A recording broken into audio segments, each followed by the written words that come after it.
కాకినాడ జిల్లా పిఠాపురం నియోజకవర్గంలో పీఎం కిసాన్ అన్నదాత సుఖీభావ పథకం ద్వారా 22,896 రైతు కుటుంబాలకు 16.02 కోట్ల రూపాయల పెట్టుబడి సాయం అందించారు. పిఠాపురం నియోజకవర్గం మండల ప్రజాపరిషత్ కార్యాలయంలో ప్రధానమంత్రి ప్రత్యక్ష ప్రచారాన్ని వీడియో కాన్ఫరెన్స్ లైవ్ ద్వారా పిఠాపురం జనసేన పార్టీ ఇన్ఛార్జ్ మర్రెడ్డి శ్రీనివాసరావు వీక్షించారు. ఈ కార్యక్రమంలో PD PADA chairman VV Satyanarayana, వ్యవసాయ market committee chairman Vakapalli Devi Suryaprakash, Yeleru project vice chairman Bota Nanibabu, వ్యవసాయ శాఖ అధికారులు తదితరులు పాల్గొన్నారు. అందరూ కూడా ఈ కార్యక్రమంలో పాల్గొంటున్నారు. కందిన పండుగ చూస్తున్నందుకు సంతోషంగా ఉంది. అలాగే మరి गंगा जल लेकर जाते हुए शिव भक्तों की तस्वीरें जब देखने का अवसर सावन के पहले सोमवार बंधु बाबा का जलाभिषेक करने निकल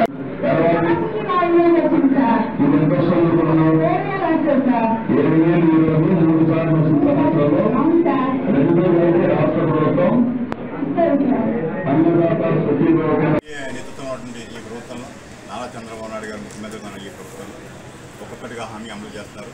చాలా సంతోషం. గత ప్రభుత్వం ఇచ్చిన దానికంటే ఈవేళ 6,500 రూపాయలు ఎక్స్ట్రా అమౌంట్ ఈ గవర్నమెంట్ పే చేస్తుంది. ఇన్ని ఆర్థిక ఇబ్బందులు ఉన్నప్పటికీ 5 సంవత్సరాల విధ్వంసం నుంచి కోలుకుని ఇప్పుడే అభివృద్ధిలోకి అడుగులేస్తున్న ఈ ప్రభుత్వం సంక్షేమాన్ని కూడా అదే సమభావంతో చూస్తూ ఈరోజు ఇంతటి బృహత్తమైన కార్యక్రమం చేపట్టినటువంటి మన ముఖ్యమంత్రి వాళ్ళకి ప్రత్యేక ధన్యవాదాలు రైతుల తరఫున తెలియజేస్తూ, అదేవిధంగా మన రాష్ట్ర ఉప ముఖ్యమంత్రి పవన్ కళ్యాణ్ గారి తరఫున కూడా వీరందరికీ కూడా ప్రత్యేక ధన్యవాదాలు తెలియజేస్తారు. రైతులకి సూపర్ 6లో ఇచ్చిన హామీ ప్రకారం ఇవ్వడం జరిగింది.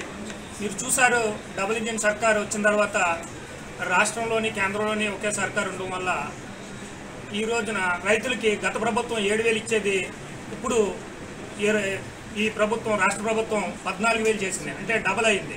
అదేవిధంగా అమ్మఒడి కావచ్చు, తల్లికి వందనం కావచ్చు, గతంలో ఒక పెట్టుకుండేది ఇప్పుడు 2 కావచ్చు, 3 కావచ్చు, 4 కావచ్చు. ప్రతి సంక్షేమ పథకం డబుల్ అయింది డబుల్ ఇంజిన్ సర్కార్ వల్ల. మత్స్యకారులకు కూడా 10,000 20,000 చేయడం జరిగింది.